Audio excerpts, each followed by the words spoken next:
Autolite and its 98,000 dealers bring you Mr. Frank Lovejoy in tonight's presentation of Suspense.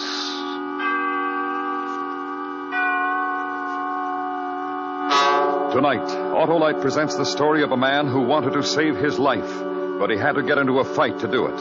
And the fight was with the giant of Thermopylae, our star, Mr. Frank Lovejoy.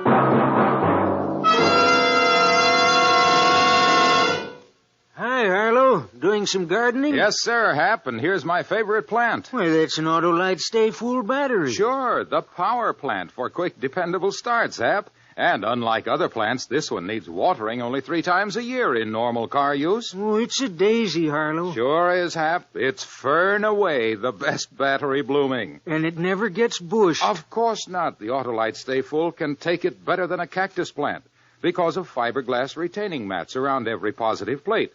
They prevent shedding and flaking to give the Autolite Stay Full longer life, as proved by tests conducted according to accepted life cycle standards.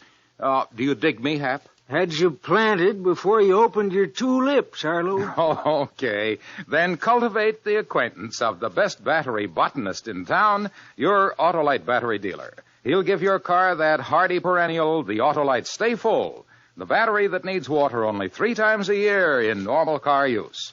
Remember, from bumper to tail light, you're always right with Autolite.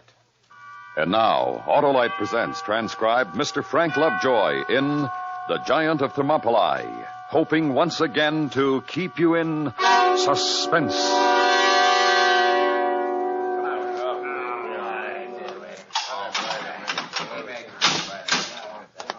James Bernard Walters? Walters? Right here. All right, son, let's go. Sure thing. How about me, huh? Get out of here. All that food stinks. You're a lucky guy.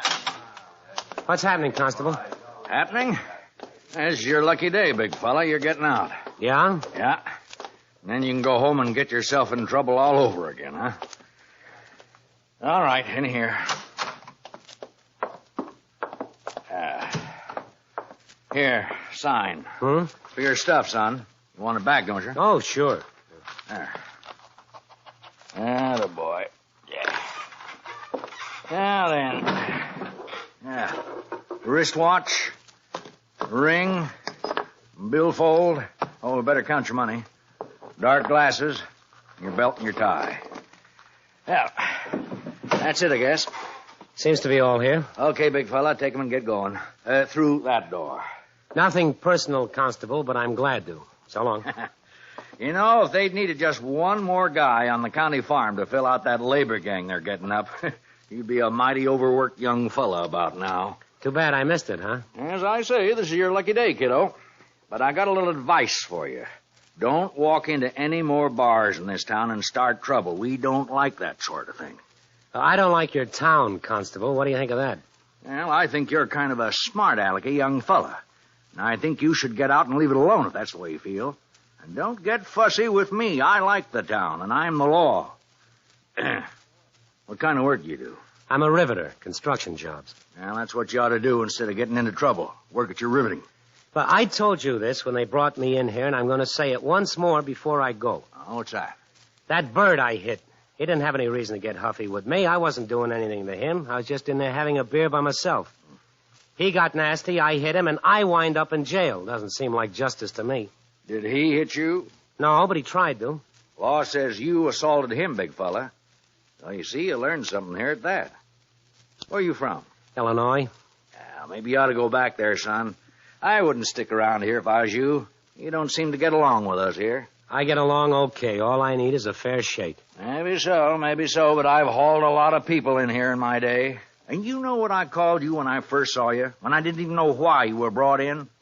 I called you a brawler, son. I called you a gas house playboy. Always got to get yourself in fights. Now, am I right? I don't look for trouble. I just like to hold my own. Yeah, that's up to you, of course. Hey. What is it, son?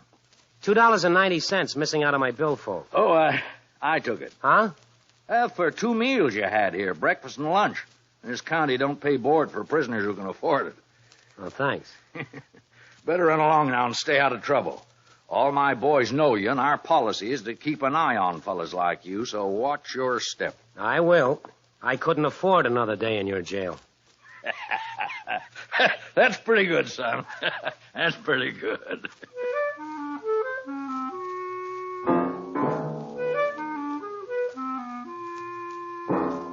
That's about the way this whole thing began. I mean, me getting out of jail after a night and morning of cooling off. I've been in jail before, and I guess I deserved it, but this time I didn't. I've been watching my step for a long time now, and they didn't have any call to book me in. When I walked outside that afternoon, I began looking around for this guy. I didn't know his name or anything, but I sort of remembered what he looked like. Seemed as though it'd be a good idea to hit him once more before I left town. I'd have been much better off if I'd gotten out of there on the next bus.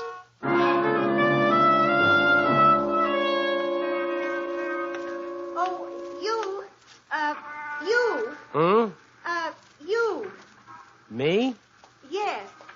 I'm sorry I don't know your name, but you're the one who was in the bar last night, aren't you? I guess I was. Why? Oh, is it all right now? Well, I'm out, if that's what you mean. My name's Mary Jane. Mary Jane Kennedy. I knew they put you in jail, and I don't think it was a bit right, but I'm glad you're out now. I was going to come in and ask about you just now, but I didn't even know who to ask for. Jim Walters. They call me Walt. Well, Walt, that was a pretty decent thing you did last night. I'm awfully sorry you got into trouble over me. Huh? Well, I'd like to do something. I mean, it was very nice of you, and where are you going now? No place. Well, come on, let's talk. Sure, why not?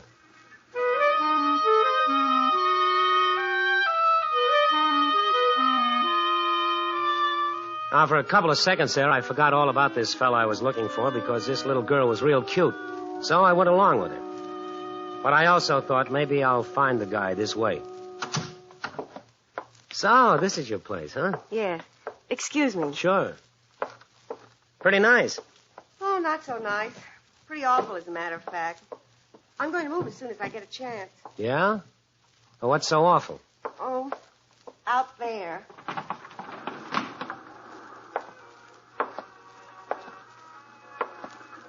That's what's wrong.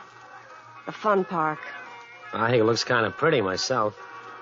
The Ferris wheel and the roller coaster and all. I sure do. You don't have to live with it every day and every night. If you did, you'd soon get over that. It's a horrible place. Ugly and cheap and noisy. Just horrible. Oh, well, it's too bad. But I work near here. This is the only place I could get. So I have to live in the area until I can afford something better. So noisy.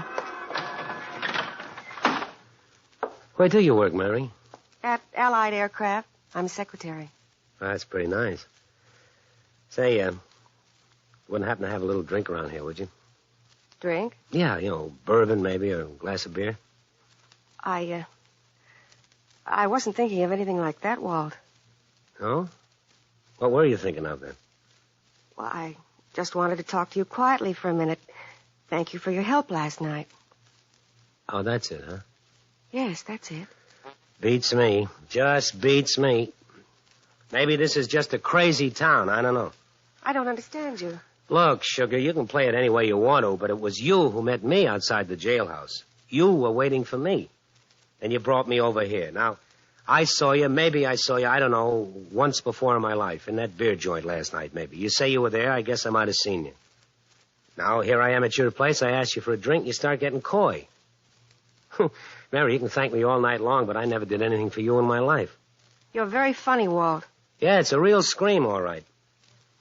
Suppose we look up a drink around here and then, well, we sit down over there where we can look surprised at each other a little better, huh?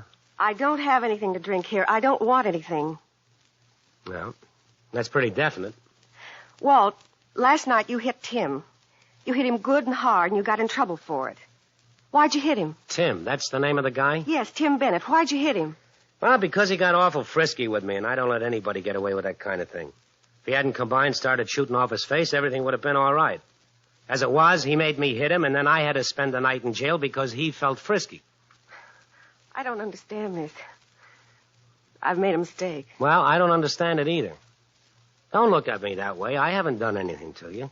Didn't you know I was with Tim Bennett last night? Were you? Yes, of course I was with him. And he was pretty nasty about Owen and me. And just when he was going to hit me, you hit him. Oh, well, that clears that much up. So I did do something for you at that. But you didn't hit him on account of me, did you? Sure I did, baby. Sure I did. Oh, no, you didn't. You hit him for some other reason. No, baby. Now, let's have a drink. Oh, get out of here. I met you today because I thought you helped me last night. You didn't help me. You're nothing but a brawler. All right. I hit him because he walked by and said something. That doesn't mean we can't be friends. My mistake, mister. Just go and forget it. Okay. We both messed this one up, didn't we, Mary? Well, can you tell me something? What? Where can I find him? Tim Bennett? Yeah. Works at the fun park. He owns part of it. Well, where do I find him over there? I don't know. Maybe at the Ferris wheel. Sometimes the fun house. Moves all around. Why? Well, I still remember I spent the night in the pokey on account of him. I figure he's kind of a big talker, needs a little working over before I leave town. Before I leave town, I think I'll look him up and smack him once again.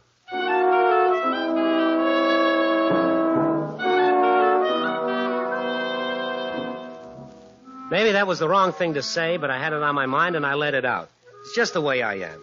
Get everything squared away and shipshape before I move on to the next town. You know, no loose ends, tidy things up. Besides, I've always been a sucker for an amusement park. Get your hot doggy here. Get your red hot doggy here. Get it while they're hot. Get your hot doggy here. Hot dogs.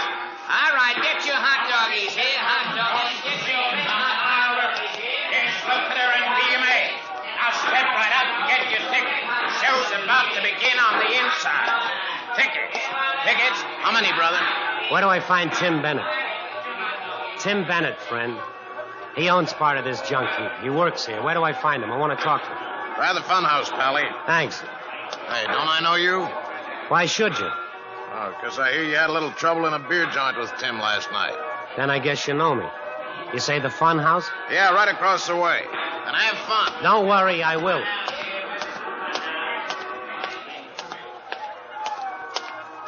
Where do I find Tim? Tim Bennett? Yeah. Back there. Inside? You mean inside? That's right. When'll he be out? I don't know. He's working on the giant. On the what? The giant of Thermopylae. He guards the back exit. He was a Greek. Is that him back there? No, you can't see him from here. What's the gimmick? Well, you seem like a bright guy, so I'll tell you.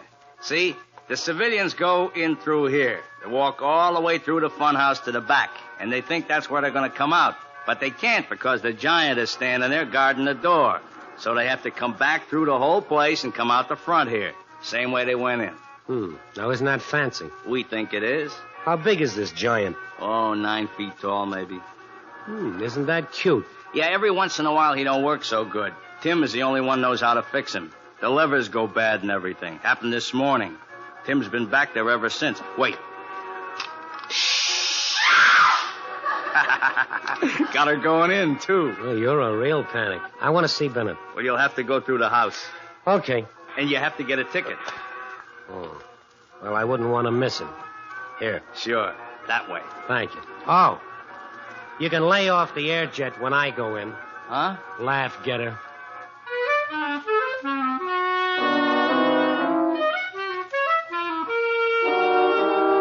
I don't like them. I mean fun houses. They give me the willies. But I had myself a nice little idea. If Bennett was in there working on that big giant, I'd find him, and it'd be just him and me inside, no local cop around to toss me in the pokey. I still owed him something for the night before, and I could pay him back and sort of have a little extra fun in the fun house where nobody'd bother us. Took me 10 minutes to scram through the barrels and the room of mirrors and the slides and whatnot before I got to the giant. It was an awful looking thing. It was 9 feet tall easy, and it had this ridiculous motion. When it was standing up, it blocked the door all right, but then it would laugh. And as it did, then it would bend forward like it was staring at something on the floor. Then, after a couple of seconds, it would straighten up again with all its gears clanking.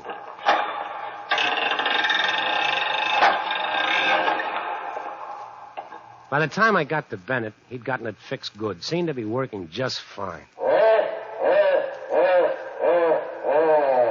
Sort of automatically, I looked at the floor where the giant was looking.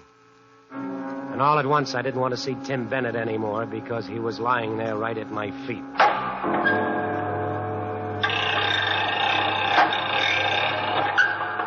And there were 4 holes in his shirt front. 4 holes made by a knife, and Tim Bennett was as dead as you can get.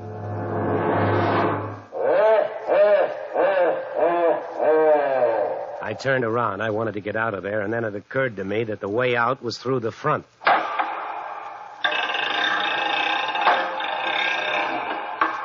And me and my big mouth. Everybody in the world almost knew I'd been looking for Bennett so I could hit him. I had to get out, sure. But I couldn't get out the front. The back was the way out. Out through the door behind the giant.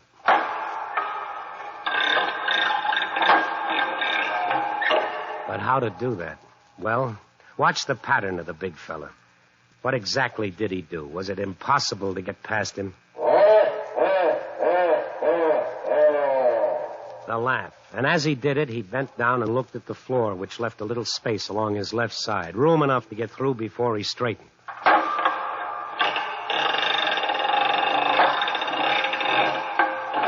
While he stood there not moving, you couldn't get by. It had to be real fast. Now, how fast?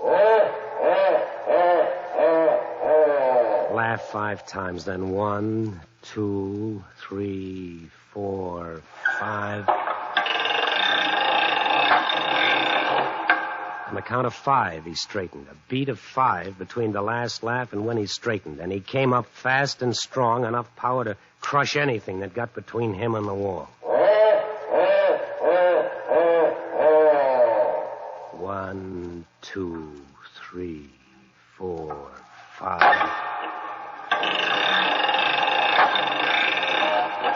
Well, that was it. That was it. All right. Now wait for the laugh, and as soon as he finishes laughing, make a run for it. Now. He'd straightened up before I got a chance to move, and now he wasn't laughing. He was just looking down at me, his glass eyes staring. Then it seemed as though his wooden face moved a little. You didn't think I was going to let you out of here, did you?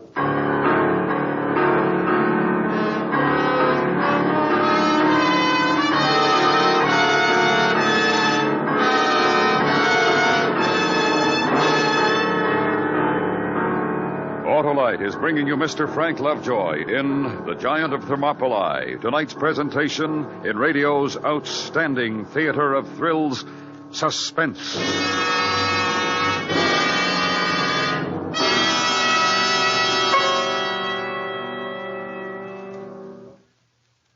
May time's the time, eh, Harlow? The time to get an Autolite Stay Full battery, the perfectly performing, peerless producer that needs water only 3 times a year in normal car use. A pretty particular package, eh, Harlow? Yes, Hap, and that personable Power Pack Paragon is persistently prepared thanks to fiberglass retaining mats around every positive plate. They reduce shedding and flaking to give the Autolite Stay Full longer life, as proved by tests conducted according to accepted life cycle standards. And there's another kind of protection, too, Harlow. Sure, Hap. The Autolite Stay Full has over 3 times as much liquid protection as batteries without Stay Full features. That's why it needs water only 3 times a year in normal car use, and it says so right on the battery case. Right. So, friends, visit your Autolite battery dealer. He's equipped to give you the best in battery advice and service, and only he has the world-famous Autolite Stay Full battery. Remember, from bumper to tail light, you're always right with Autolite. And now, Autolite brings back to our Hollywood soundstage Mr. Frank Lovejoy in Elliot Lewis's production of The Giant of Thermopylae, a tale well calculated to keep you in suspense.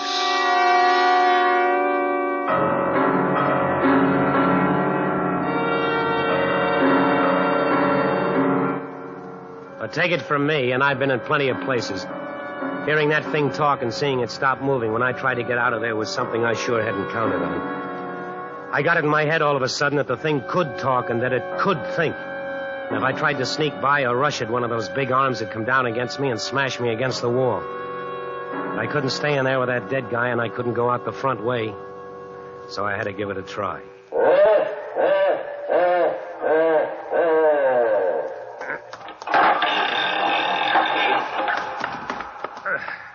I said I won't let you go. So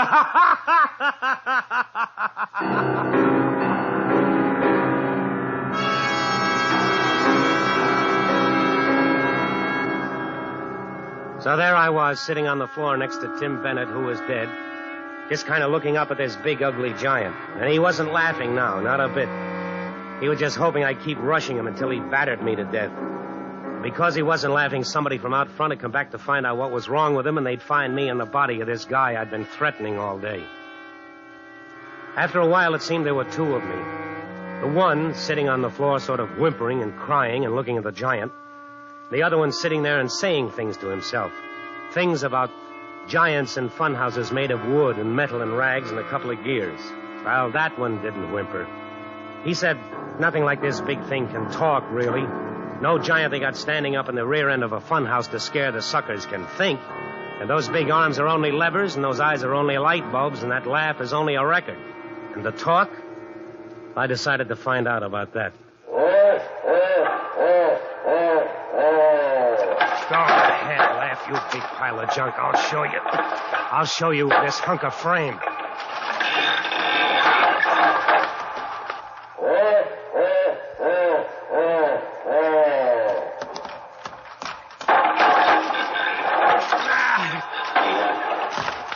I'll get you, you big...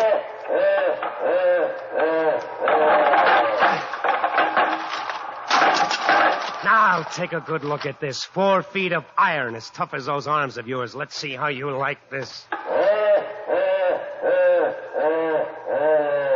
That's it. Bend and see how you like this. How do you like it? How do you like it? How do you like it?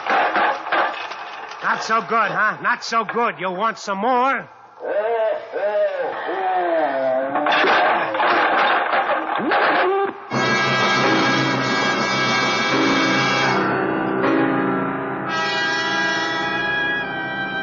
I was right about the laugh, anyway. It was a record, and now it was broken.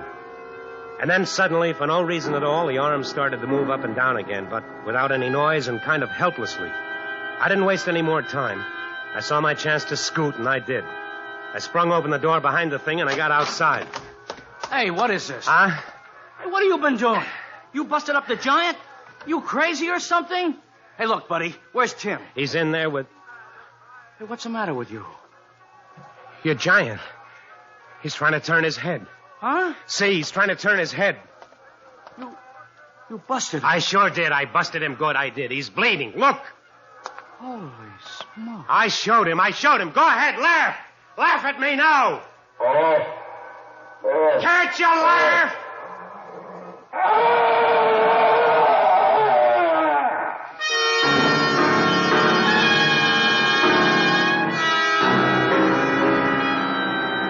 The scream did it. That and the blood all over the giant. I wanted to run, but my legs wouldn't have taken me anywhere if you'd given me $1 million. So, I wind up here, the same old place, a jailhouse, only this time I'm not in a cell. I'm in a little room, and the doctor keeps feeling my forehead and asking me how I feel and giving me shots. I tell him I feel fine. Like to talk to somebody. And he looks worried and he walks away. I've been wondering about him. Maybe he doesn't feel so good himself. The giant did talk. And he did bleed. And he did scream. I know he did. I know he did. Walters.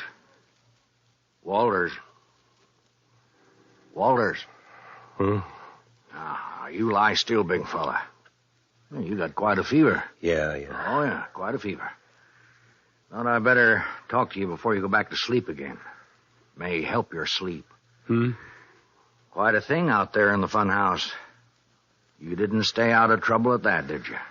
No. If you're trying to say, no, you didn't, I get the idea, so save your breath.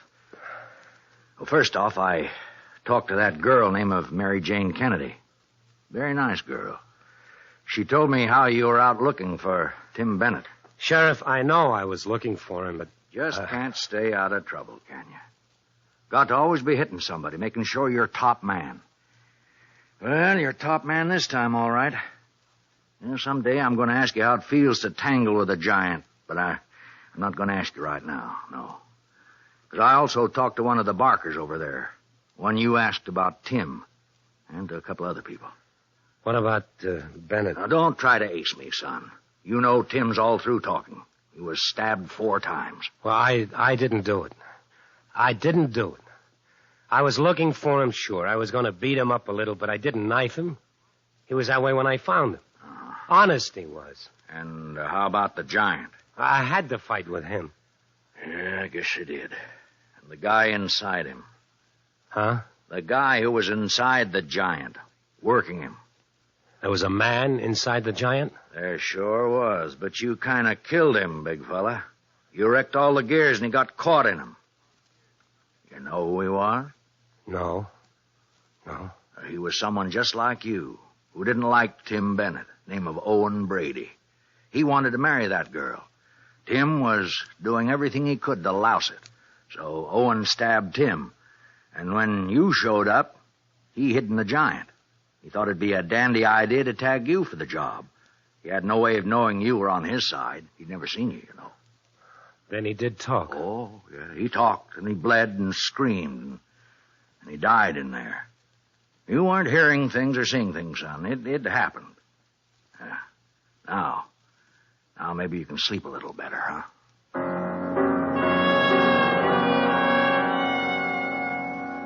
I sleep, but not much better. I know what it was all about now, but I still think of it and wonder about it. And I hear it every now and then.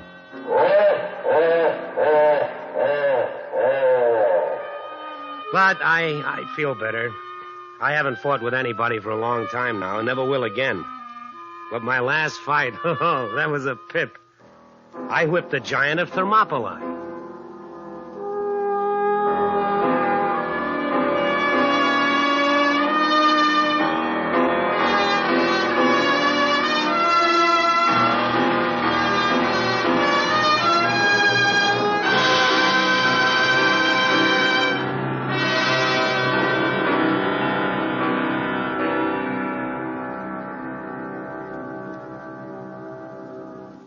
Suspense.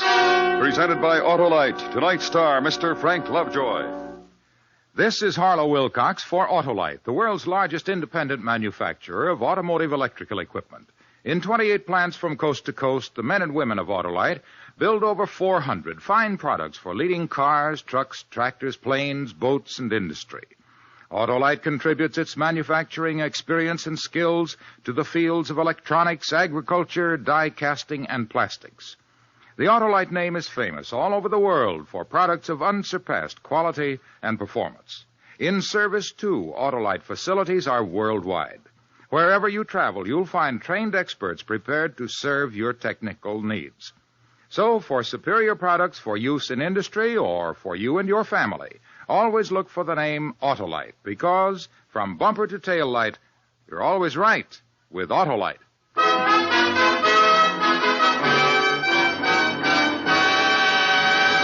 Next week, the true story of a reign of terror, the dramatic report of the final moments of a beast, a man without conscience, a professional killer. It's called The Last Days of John Dillinger. Our star, Mr. Van Heflin. And that's next week on Suspense. Suspense is transcribed and directed by Elliot Lewis, with music composed by Lucian Morowick and conducted by Lud Gluskin. The Giant of Thermopylae was written for Suspense by E. Jack Newman. Featured in the cast tonight were Charlotte Lawrence, Joseph Kearns, Paul Frees, Herb Ellis, and Jerry Hausner. Frank Lovejoy can now be seen starring in the Technicolor picture Beachhead. And remember next week, Mr. Van Heflin in The Last Days of John Dillinger. You can buy Autolite Stay Full batteries, Autolite Standard or Resistor type spark plugs, and Autolite Original service parts at your neighborhood Autolite dealers. Switch to Autolite. Good night. The YMCA movement provides excellent recreational facilities at small cost to hundreds of thousands of young people. Why don't you check on the many membership advantages at your local YMCA? This is the CBS Radio Network.